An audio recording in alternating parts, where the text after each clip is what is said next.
desperation, ultimatums, running out of options is a very powerful mechanism for being forced into a doorway that ultimately leads to doing something for yourself.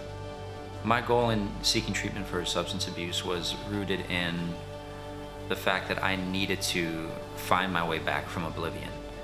Through my use, I had ended up in the underbelly of the city of Los Angeles, which is considered Skid Row. A lot of us have to hit a rock bottom that is convincing enough to shake us fundamentally and generate the buddings of radical change. If you can hit a place low enough and survive it, that to me is the true beginning of recovery. Some of the challenges that I've faced in my journey through recovery are kind of twofold. I have been sober twice now for 2 serious stints, so this is my second attempt at sobriety. I'm about coming up on a 1.5 years in. I had 2.5 years before. There was a 2-year relapse in the middle of that that I'd say was a massive challenge. Another challenge was a DCFS case where my kids were removed from the home, and I had to go through a 1.5 year process of a lot of treatment, a lot of programs, outpatient programs, to essentially earn my kids back, which I did. And but then in the relapse, everything sort of reset.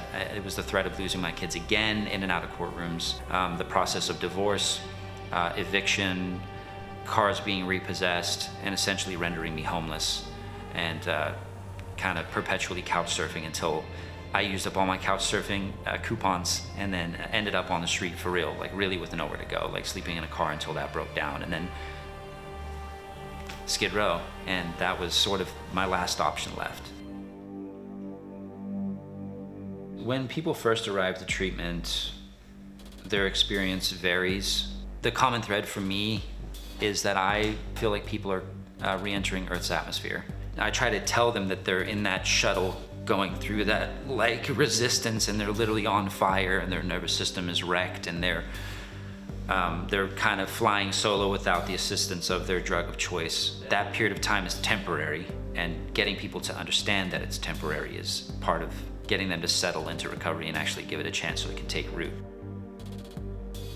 I would describe the changes that I observe in people undergoing treatment as a light coming back on. Through the process of treatment and recovery, you start to value self enough to want better for it.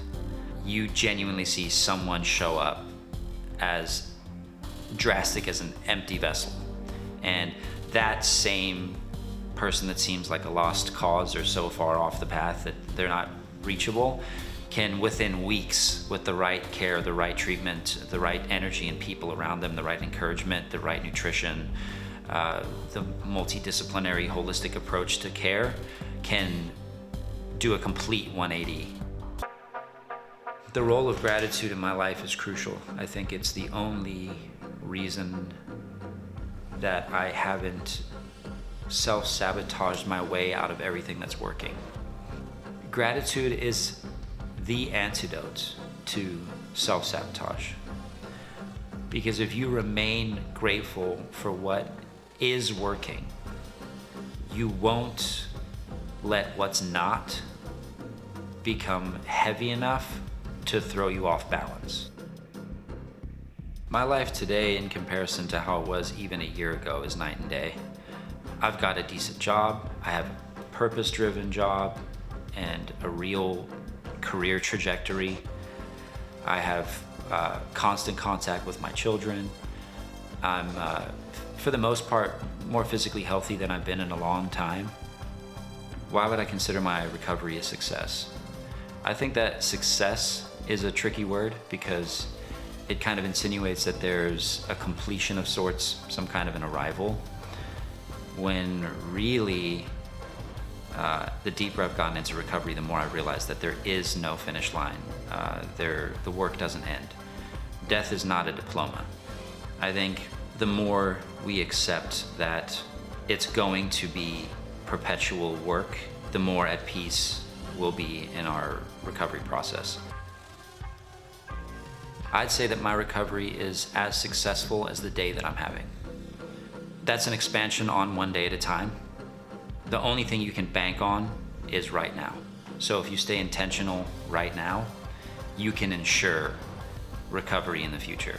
But there really is no guarantee. I can't promise you much about tomorrow. But my promise to you is stronger based on how I go about today.